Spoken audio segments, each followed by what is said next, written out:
gente pode começar então. Em nome de Patris et Filii et Spiritus Sancti. Amém. Veni Sancte Spiritus, reflesorum corde fidelium, et tui amoris in eis in accende. Emite Spiritum tuum et creabuntur, et renovabis facem terri. Oremus Deus qui corde fidelium Sancti Spiritus illustratione docuiste da nobis in eodem Spiritu recta sapere, et Deo semper consolatione gaudere, per Christum Domino nostrum. Amen. Ave Maria, gratia plena, Dominus tecum, benedicta tui mulieribus, et benedictus fructus ventris tui, Iesus. Santa Maria, Mater Dei, ora pro nobis peccatoribus, nunc et in hora mortis nostre. Angele Dei, qui custos es mei, mitivi commissum pietate superna, illumina, custodi, reget guberna. Amen. Nomine Patris et Filii et Spiritus Sancti. Amen.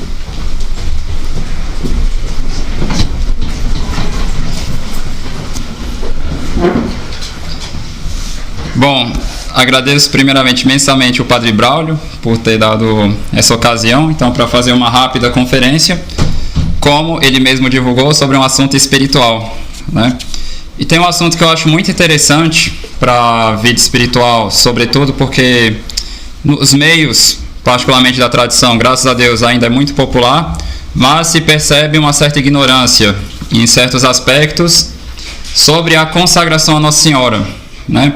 Graças a Deus todo mundo faz com uma certa frequência a consagração, busca ser fiel até certos aspectos, mas tem certas coisas que São Luís de Montfort, no tratado, previu sobre os consagrados e avisou e comentou.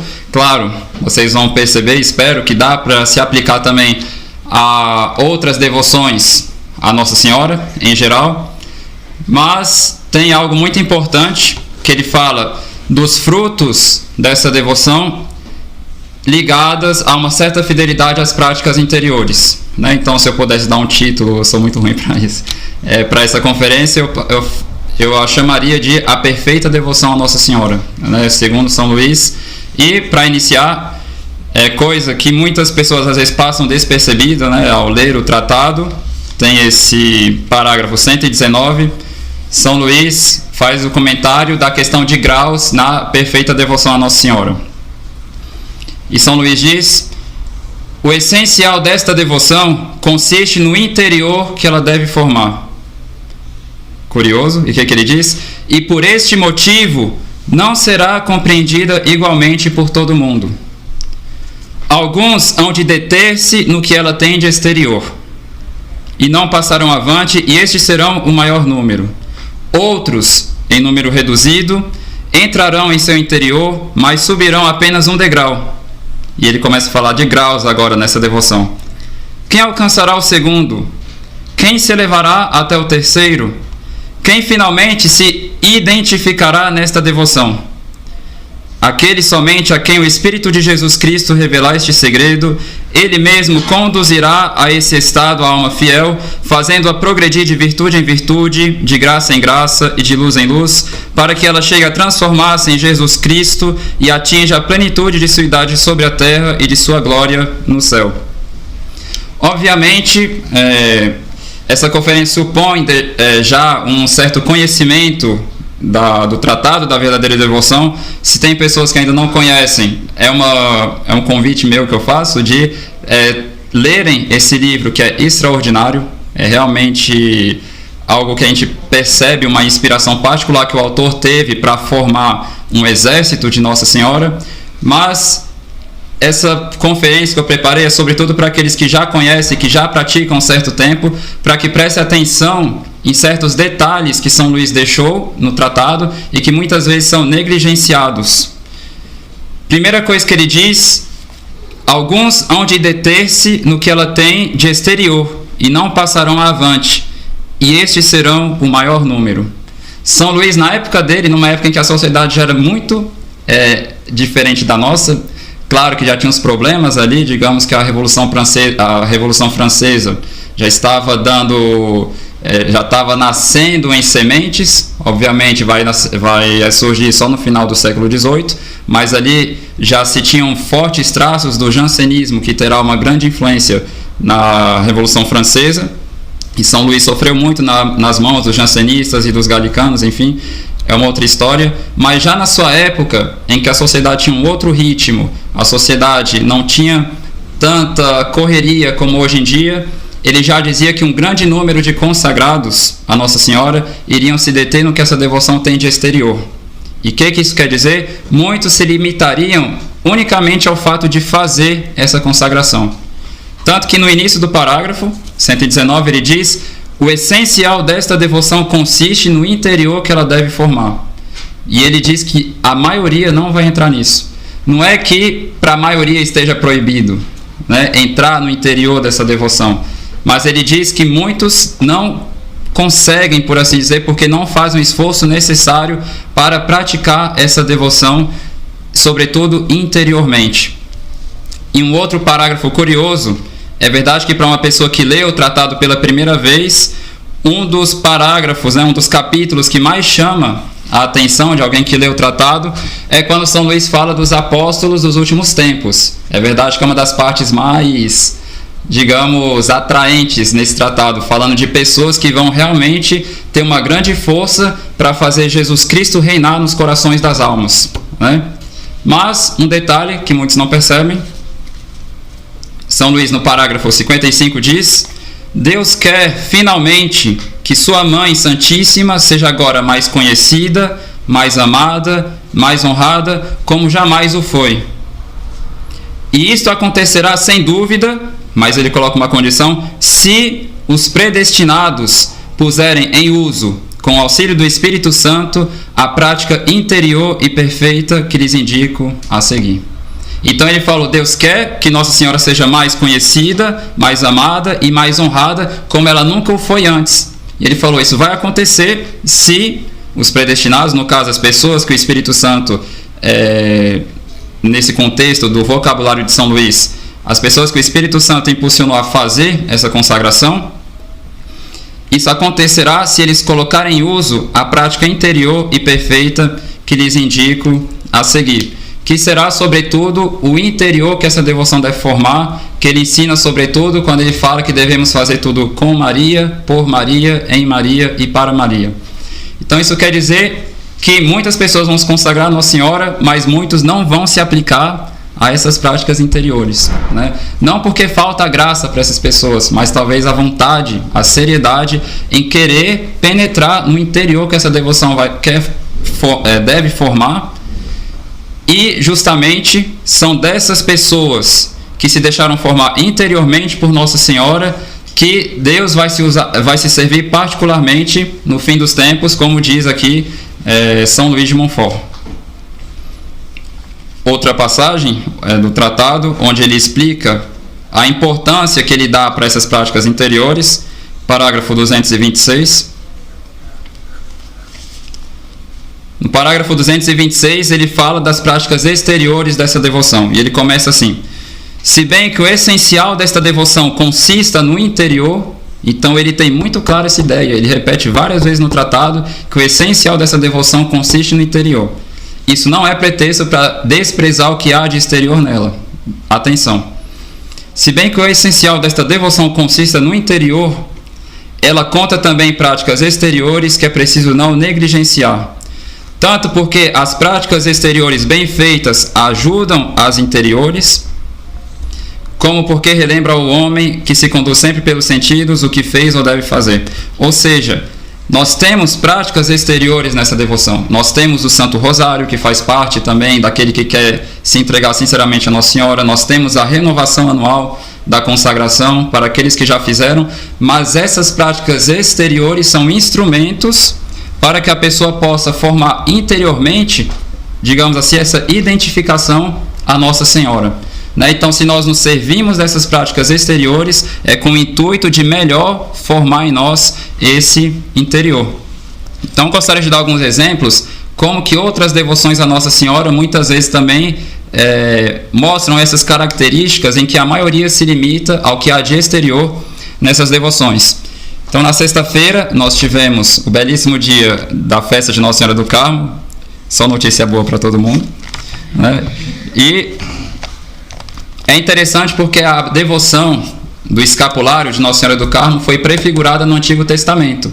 né? Nossa Senhora deixou um pedaço de roupa, né, de uma veste, um escapulário, para os filhos do Monte Carmelo, né, que é o manto de Nossa Senhora. Só que isso que Nossa Senhora fez tem uma imagem no Antigo Testamento. Eu não sei se vocês se lembram, mas o profeta Elias ele foi arrebatado ao céu, e vocês podem encontrar isso no segundo livro de Reis, capítulo 2, versículo 19 ao 15. E foi assim que aconteceu.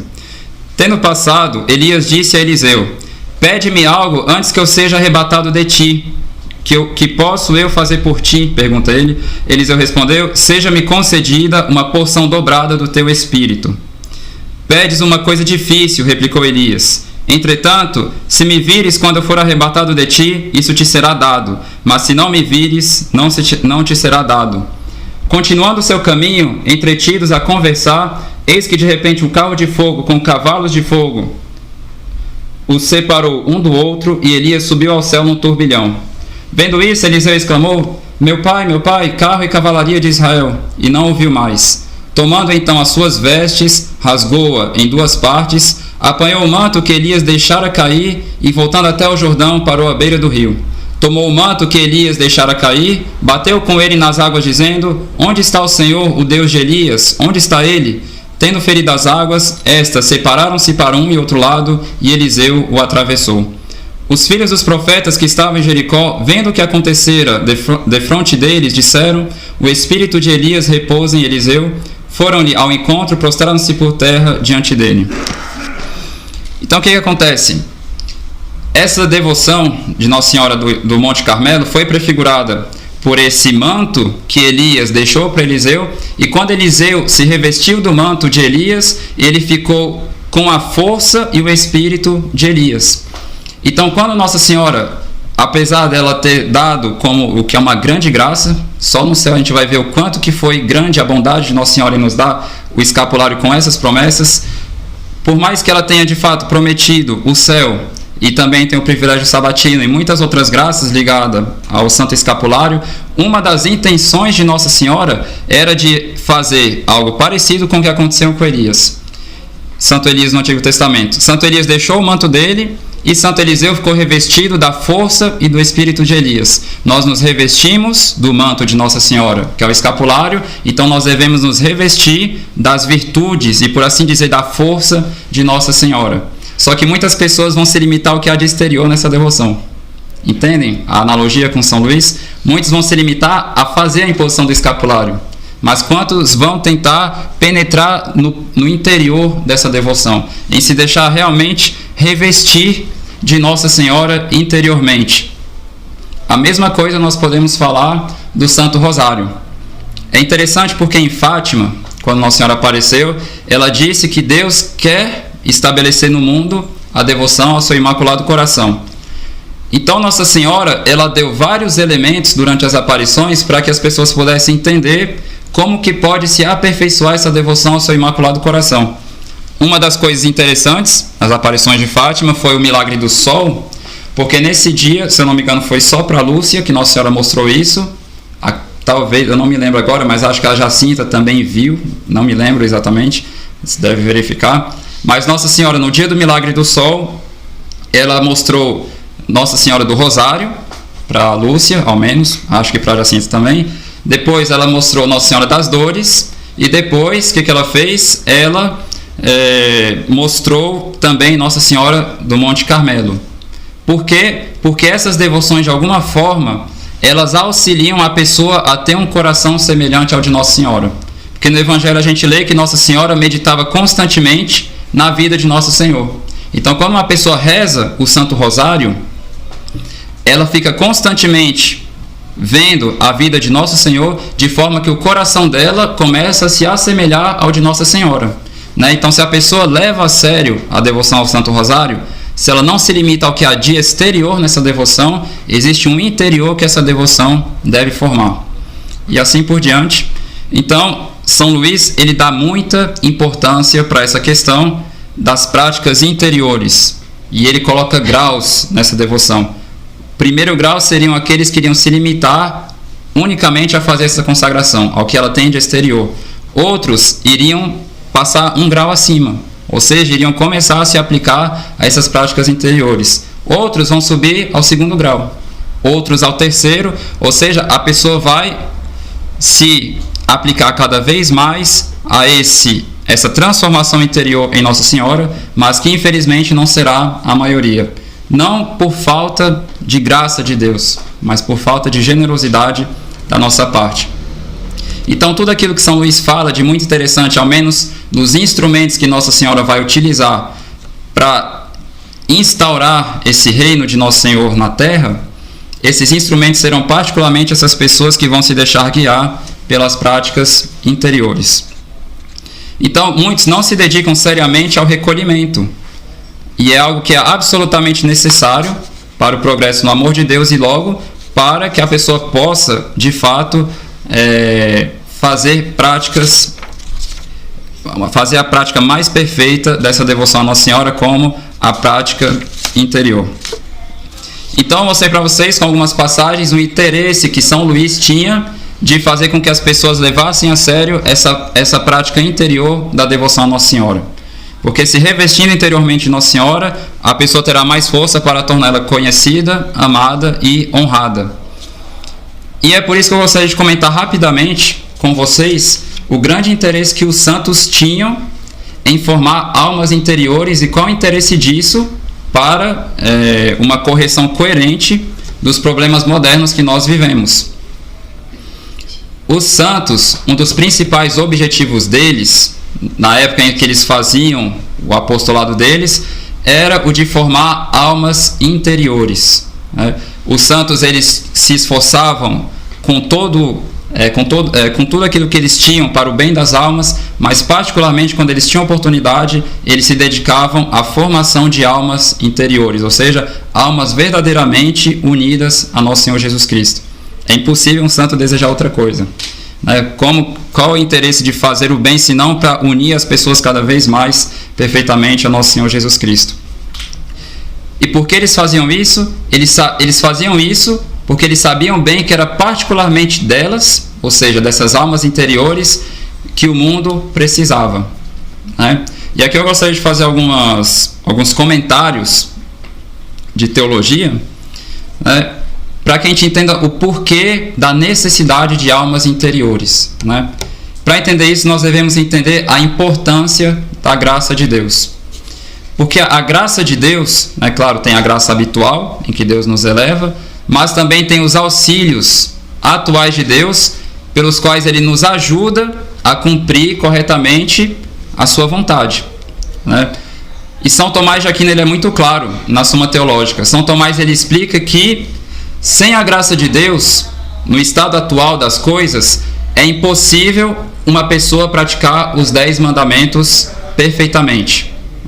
Ou seja, é impossível uma pessoa viver uma vida em que ela, uma hora ou outra, não vai cair no pecado mortal. Então, o que acontece?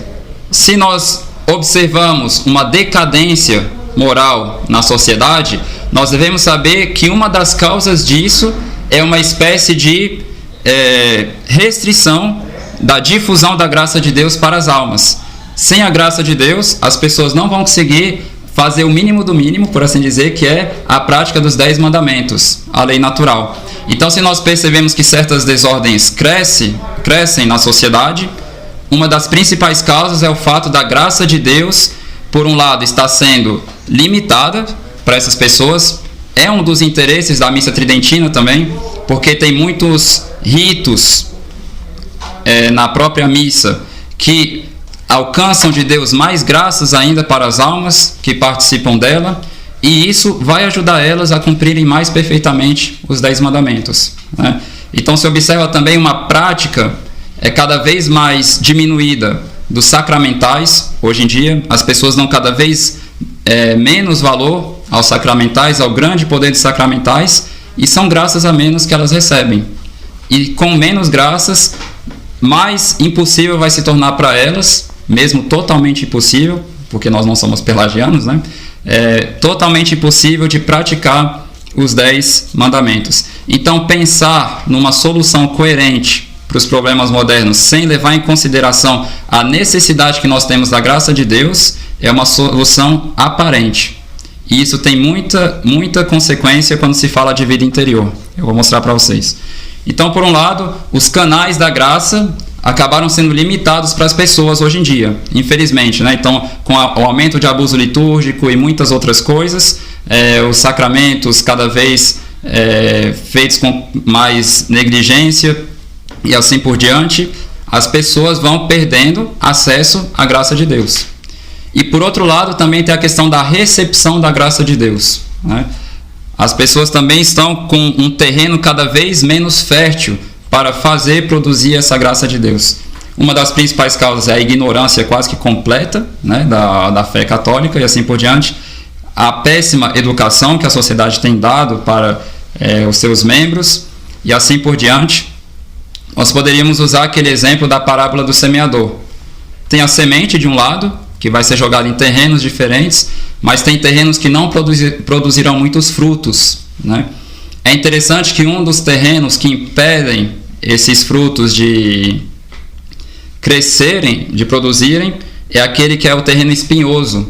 E Nosso Senhor, quando Ele dá a explicação dessa parábola, Ele diz que as seduções do mundo sufocam de tal forma essa semente, que seriam as graças de Deus que iriam dar frutos nessa pessoa, né, que ela não cresce, ela nunca chega a uma perfeita maturidade. É bem interessante comparar essa frase que eu li inicialmente para vocês de São Luís, falando dos graus da devoção, com essa parábola do semeador. Tem muitas reminiscências, por assim dizer. Então, por um lado, nós temos uma total necessidade da graça de Deus. Sem ela, as pessoas não vão conseguir se reformar moralmente. A gente pode tentar dar a solução política, sem a graça de Deus vai ser um esforço inútil. Sem a graça de Deus não tem como. A Bíblia, do início ao fim, fala disso. E Santo Tomás e Santo Agostinho, quando eles falam da necessidade da graça de Deus, um dos exemplos que eles dão é a prática da oração na igreja. E particularmente a oração que Nosso Senhor nos ensina, o Pai Nosso. Por quê? Porque pela oração a gente se dirige a alguém superior para que essa pessoa possa dar para a gente aquilo que a gente não é capaz de obter, né? Por isso que Santo Agostinho dizia que na oração nós somos mendigos aos pés de Deus, pedindo tudo aquilo que Ele necessita, que necessitamos no caso. Então, por que nós pedimos no Pai Nosso, santificado seja o vosso nome? Porque se Deus não nos der essa graça, Ele não vai ser glorificado como Ele deve ser. Por que a gente pede, venha a nós o vosso reino, que por um lado é a nossa salvação, mas também a influência da igreja cada vez maior na sociedade? Por que a gente pede isso? Porque se a gente não pede, a gente não vai ter a graça para que isso aconteça, né? Sem a graça de Deus, por assim dizer, não vai vir a nós o seu reino.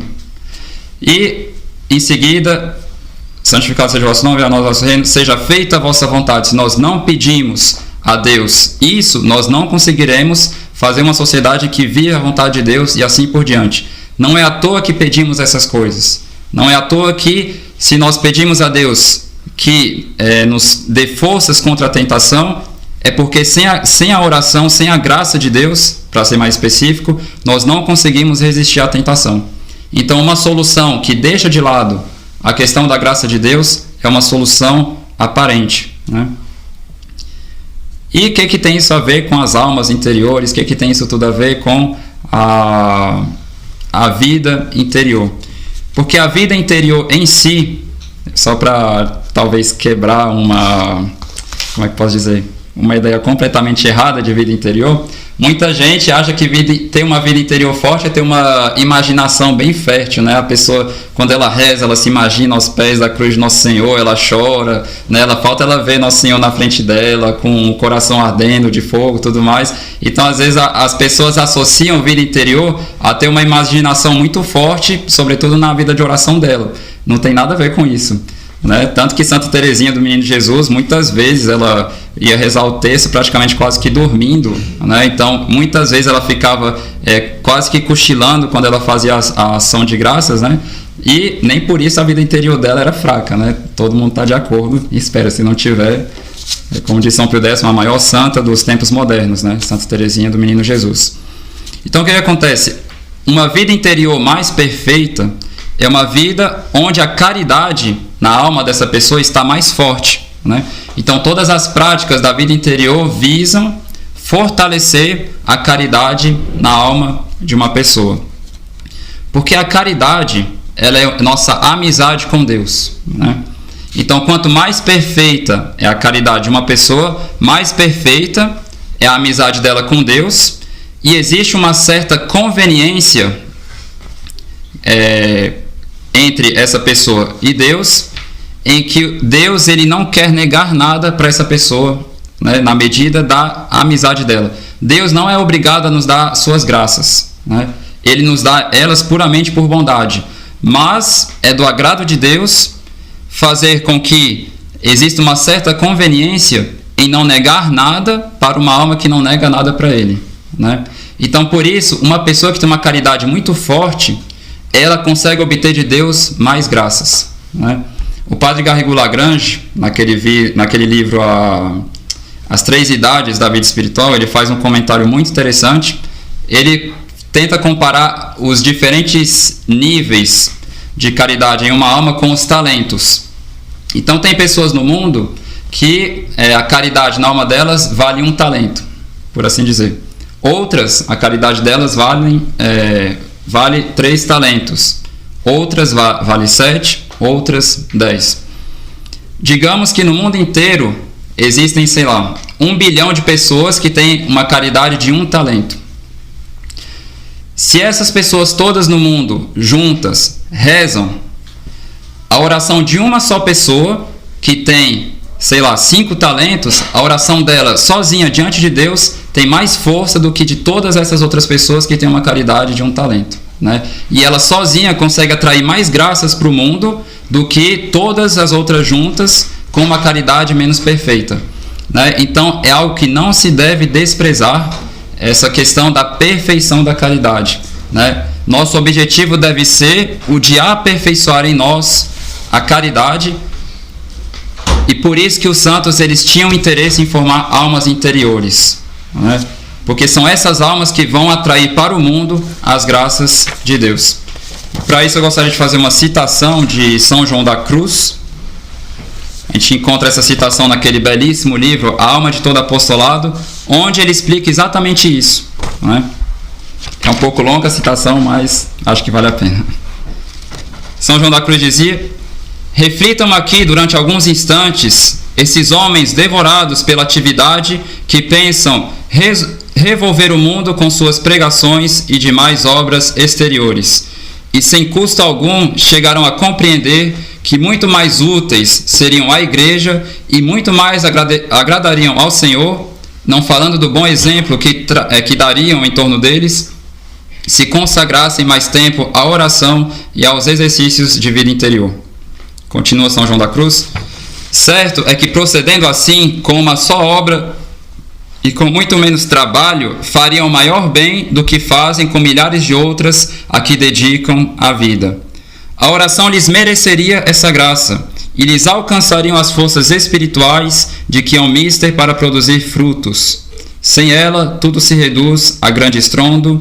Sem ela, apenas se faz um pouco mais que nada, muitas vezes até absolutamente nada, ou mesmo dano. Livre-nos, Deus, de tal alma, se ela começa assim a envaidecer. Debalde militariam a seu favor as aparências. A verdade é que ela nada fará, pois é absolutamente certo que nenhuma obra pode se realizar sem a força de Deus. Quanto se pode escrever aqui a respeito, tendo em vista aqueles que abandonam o exercício da vida interior e que aspiram a obras retumbantes, capazes de pô-las em destaque e de agradar a todas as vistas. Estas pessoas nada entendem da fonte de água viva e da fonte misteriosa que tudo faz frutificar. Então, citação de São João da Cruz, vocês encontram isso no livro Alma de Todo Apostolado e nas obras de São João da Cruz, no Cântico Espiritual, estrofe 29. Então, São João da Cruz mostra que essas almas interiores, elas conseguem, de fato, fazer um maior bem ao mundo do que as almas que vivem espalhadas em atividades, né? Donde todo o interesse de São Luís em encorajar as pessoas a essa perfeita devoção interior. Nós poderíamos dizer, nossa, a gente precisa tanto de pessoas interiores, recolhidas, mas eu vejo que vai ser quase que impossível para mim, tá? Eu estou até desanimado a tentar viver essa prática de devoção perfeita. E justamente é o que São Luís tenta mostrar. Ele sabe bem que o que o mundo precisa é de almas interiores. E ele sabe que é difícil se tornar uma alma interior. E por isso que ele apresenta Nossa Senhora como um caminho fácil, curto, perfeito e seguro para atingir essa união com Nosso Senhor Jesus Cristo.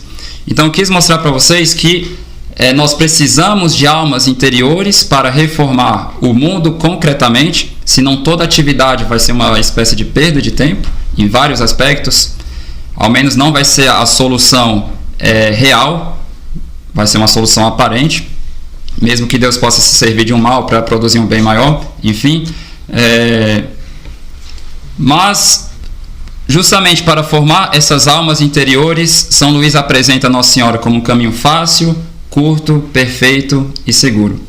E para encerrar então essa conferência, eu gostaria de dar algumas dicas, né, de como que a gente pode, sobretudo para os que já são consagrados a Nossa Senhora, e para os que não são, quando serão, espero, né, algumas dicas de como que podemos ir penetrando pouco a pouco nesse recolhimento, nessa união a Nossa Senhora, para viver uma perfeita devoção. Um conselho que, quando nós pegamos, os santos começam a detalhar um pouco mais os passos que nós devemos dar na vida espiritual, um conselho que eles dão é sempre a questão da meditação, né? Se eu quero me assemelhar interiormente a Nossa Senhora, o que eu devo fazer? Eu devo começar a meditar sobre a vida de Nossa Senhora, né? E, sobretudo, pedir a ela, pedir mesmo na oração, essa graça de unir-me interiormente a ela, né? Todo aquele que pede, recebe. Quem não pede a graça, quem não pede, não recebe, ou seja, quem não pede a graça de se unir a Nossa Senhora, não vai se unir. Então, primeira coisa, pedir essa graça, né? E depois, junto com essas petições, essas orações, nós devemos fazer um certo esforço para meditar sobre a vida de Nossa Senhora. Obviamente, é um programa para a vida inteira, né? Eu gostaria de dar alguns elementos que podem ajudar, né? Talvez alguém que não saiba como, por onde começar, para começar essa união, essa assimilação do nosso coração ao coração de Maria, né? Então, se queremos ter, por exemplo, um coração semelhante ao de Nossa Senhora, o que nós podemos fazer, né, para que a gente possa penetrar mais profundamente no que tem de perfeito nessa devoção e para que a gente possa mais perfeitamente instaurar o reino de Nosso Senhor nas almas? Um conselho interessante é o conselho prestar atenção no que Nosso Senhor diz no Evangelho, Lucas 6, versículo 45. Nosso Senhor diz: a boca fala daquilo de que o coração está cheio. Então, o Nosso Senhor, ele deixou claro que as palavras são uma chave para que a gente possa conhecer o coração dessa pessoa. Então, se eu quero ter um coração mais semelhante ao de Nossa Senhora, um passo interessante que eu posso dar é observar as palavras de Nossa Senhora no Evangelho. Porque, como a boca fala daquilo de que transborda o coração, quando Nossa Senhora fala algumas coisas do Evangelho, ela nos faz ver um pouco o que se passava dentro do seu coração, né? E tentando meditar sobre as palavras de Nossa Senhora para entender o seu coração, nós podemos ter certos pontos para imitar Nossa Senhora. Então, por exemplo, nós temos o belíssimo cântico do Magnificat, né? Nossa Senhora mostra como que o coração dela enxerga toda a realidade, né? Então, as primeiras palavras de Nossa Senhora, né? Minha alma engrandece ao Senhor, meu espírito exulta de alegria em Deus, meu Salvador, né? Como que a gente poderia aplicar isso para ter um coração mais semelhante ao de Nossa Senhora? Na Sagrada Escritura, muitas vezes, a palavra alma significa a vida da pessoa. Então, quando Nossa Senhora diz, a minha vida engrandece ao Senhor, a gente pode usar isso como referência para a pureza de intenção, né? Eu quero ter um coração semelhante ao de Nossa Senhora. Por onde que eu posso começar? Vou tentar me esforçar por esse ponto. Minha vida deve engrandecer ao Senhor, não minha imagem pessoal. Entende? Domingo passado, alguns estavam no sermão que eu fiz na missa, eu comentei sobre a questão da prudência da carne, que Nosso Senhor nos ensinava a imitar o que havia de bom no administrador infiel. A prudência da carne, ela nos faz ter um objetivo ruim. Primeiramente, nós temos um objetivo ruim, mas para alcançar esse objetivo ruim, a gente usa uma coisa boa, que é a prudência. Nós usamos a reflexão para alcançar esse objetivo ruim. Então, por exemplo, uma pessoa vaidosa, o que ela quer? Ela quer aplausos, né? Então, ela tem esse objetivo ruim. Mas para alcançar esse objetivo ruim, ela vai fazer uma coisa boa, usar o trabalho de reflexão. Se ela quer ter aplausos, ou seja, se ela quer ter uma fama de santidade diante dos outros, ela vai começar a refletir o que ela pode fazer para alcançar esse objetivo, né? Se para parecer ser santa, não necessariamente ser santa, mas se para parecer ser santa, ela julga que é melhor ter um perfil de piedoso, uma pessoa que fala baixinho, né? Uma pessoa que quando reza fica com o pescoço torto, assim por diante. Se ela acha que para alcançar essa fama de santidade isso vai ser útil, ela vai empregar esses meios, né? Mas percebam que o objetivo dela é ruim. E ela começa a fazer todo um teatro para que as pessoas achem que ela é santa, mas na verdade ela só quer parecer ser santa, né? Então, o Magnificat, por exemplo, seria algo que se opõe a essa prudência da carne, né? Nas primeiras palavras, Nossa Senhora diz: minha alma engrandece ao Senhor, né? Meu objetivo naquilo que eu faço não é tornar o meu nome, a minha pessoa maior, né? É engrandecer ao Senhor. Quando eu estou com alguém, meu objetivo é fazer com que Deus seja maior na vida dessa pessoa, né? Se eu ajudo essa pessoa a pecar, eu estou fazendo com que ele seja menor na vida dessa pessoa. Se eu ajudo ela a melhor servir a Deus, Deus está sendo maior na vida dessa pessoa, né? Então a vida de Nossa Senhora, qual era a intenção dela? Minha vida, né, engrandece ao Senhor. O objetivo dela é fazer com que Deus seja maior, né? Meu espírito exulta de alegria em Deus, meu Salvador. É interessante porque, vou fazer um comentário bem rápido para poder encerrar também, mas é interessante porque na época de Nossa Senhora, na língua dela, Salvador, como que se dizia Salvador? Você falava Jesus. Se você falava alguém é Salvador de alguém, você dizia que alguém é o Jesus de alguém, porque Jesus significa Salvador. E Espírito, na Sagrada Escritura, significa também, muitas vezes, o coração, né? Então, é como se Nossa Senhora no Magnífica estivesse falando: minha vida engrandece ao Senhor, meu coração exulta de alegria em Deus, meu Jesus, né? Então, deve ter sido muito bonito, mesmo assim, para quem viu Nossa Senhora falando pessoalmente, deve ser uma coisa muito incrível, e nós devemos nos inspirar disso, né? Onde que eu estou colocando minhas alegrias, né? Eu estou colocando alguma criatura no lugar de Deus, né? Ou estou me servindo dela para amar a Deus? Quantas pessoas acabam relaxando na vida espiritual porque pararam de colocar a alegria delas concretamente em Deus? E assim por diante. Poderia fazer um grande sermão sobre o Magnificat, mas, enfim, nós podemos pensar nas bodas de Caná, Nossa Senhora que olha para o outro para pensar no bem dele, né? Eles não têm mais vinho, então realmente aprender a pensar no bem do próximo e assim por diante. Então, as palavras de Nossa Senhora são uma grande chave para entender o que se passava no coração de Maria. Só um último comentário sobre o Magnificat, né? É interessante porque do início ao fim, no Magnificat, Nossa Senhora olha toda a realidade a partir do ponto de vista de Deus. Ela não se para unicamente, né, com os olhos da carne. Porque o que ela faz? Ela olha constantemente o que Deus é. Ele é santo, ele é misericordioso. E o que Deus faz? Ele derruba os soberbos, ele eleva os humildes e assim por diante. Então Nossa Senhora olha tudo o que acontece no mundo a partir do ponto de vista de Deus, né? E é muito importante que a gente saiba ter um coração semelhante ao de Nossa Senhora, sobretudo nesse aspecto, porque pode ser que a gente olhe o mundo desabando, né, e a gente começa a desanimar. Mas se nós imitamos o coração de Maria, a gente vai olhar para Deus e não simplesmente para o que o mundo nos apresenta, e a gente vai saber que apesar desse mal que parece se tornar cada vez mais forte para tentar engolir a igreja, né, Deus ele está realmente no governo, né? Deus está comandando. E se ele permite um mal, ele tem um motivo para isso, e é nele que eu vou lançar o meu olhar, não unicamente no mal que está passando, né? Se a missa tridentina está sofrendo ataques, eu não vou olhar unicamente para esse mal. Olhar para Deus, que se Ele permite isso, Ele tem um motivo para isso, né? Então é muito importante realmente buscar ter um coração semelhante ao de Nossa Senhora, até mesmo para saber servir a Deus corretamente em diferentes situações, né? Eu gostaria de encerrar então com eu falei das palavras de Nossa Senhora que podem ser uma dica, né, para que a gente possa se revestir interiormente de Nossa Senhora, mas devemos prestar também atenção nas ações de Nossa Senhora.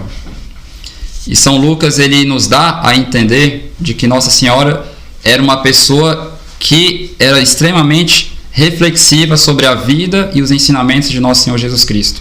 Constantemente ela guardava e mastigava isso interiormente, né? Nós devemos ser pessoas parecidas. Maria conservava todas essas palavras, meditando-as em seu coração. E para ilustrar um pouco esse exemplo de Nossa Senhora, lendo a vida de São Francisco de Sales, eu achei muito curiosa a vida de uma irmã da Ordem da Visitação, uma pessoa que foi muito santa. Inclusive muitos tentaram até fazer avançar o processo de canonização dela.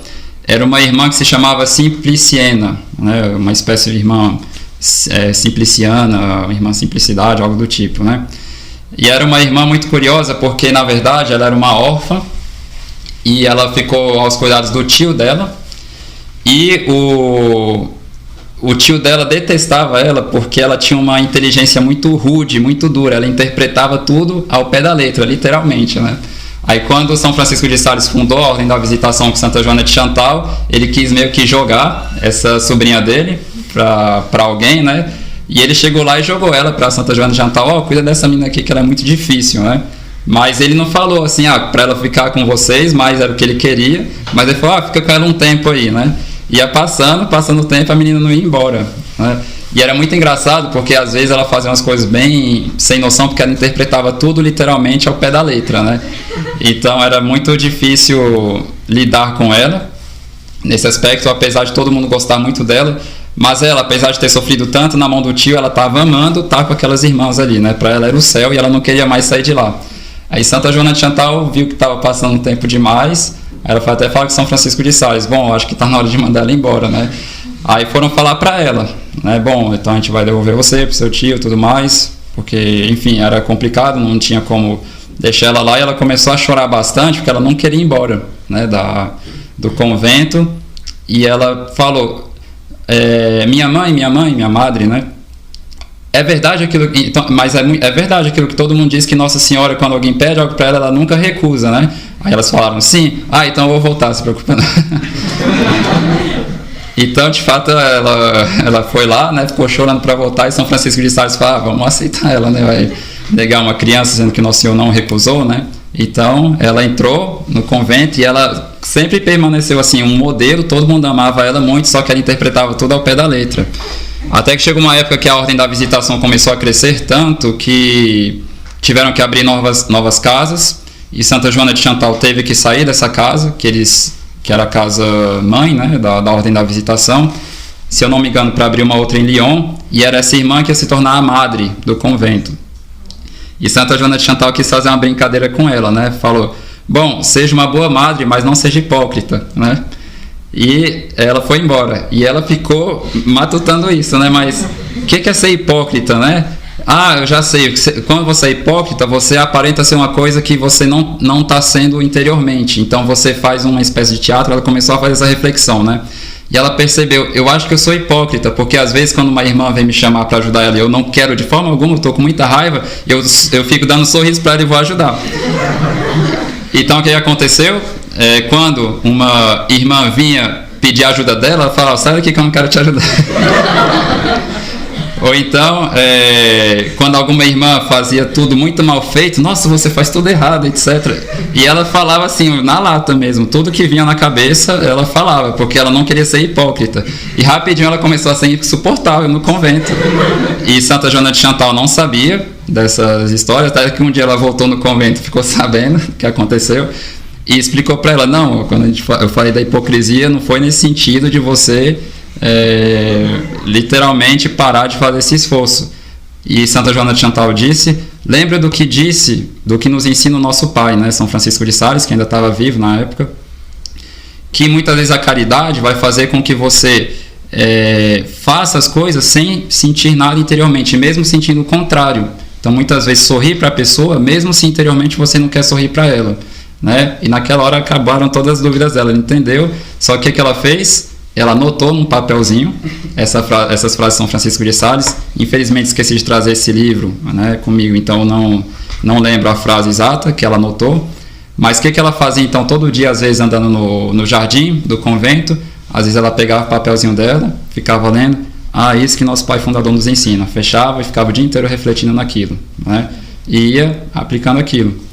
E eu acho que Nossa Senhora era muito mais do que isso, entende? Refletindo e matutando, né, por assim dizer, a vida e os ensinamentos de Nosso Senhor.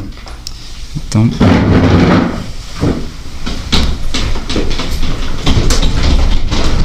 Nomine Patris et Filii et Spiritus Sancti. Salve Regina, Mater misericordiae, vita dulcedo, espes nostra salve. Ad te clamamus, exodes Filii Eve, ad te suspiramus, gementes et flentes, in ac lacrimarum vale.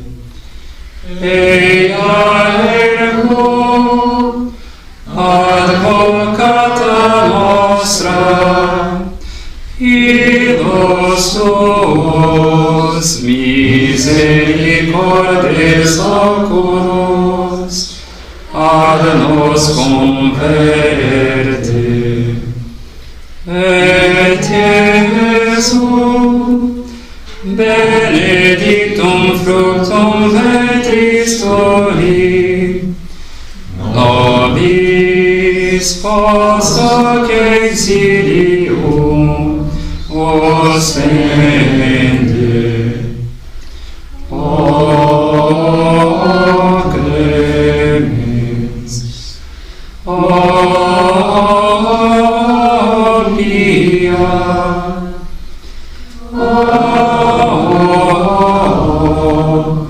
o dulcis Virgo Maria.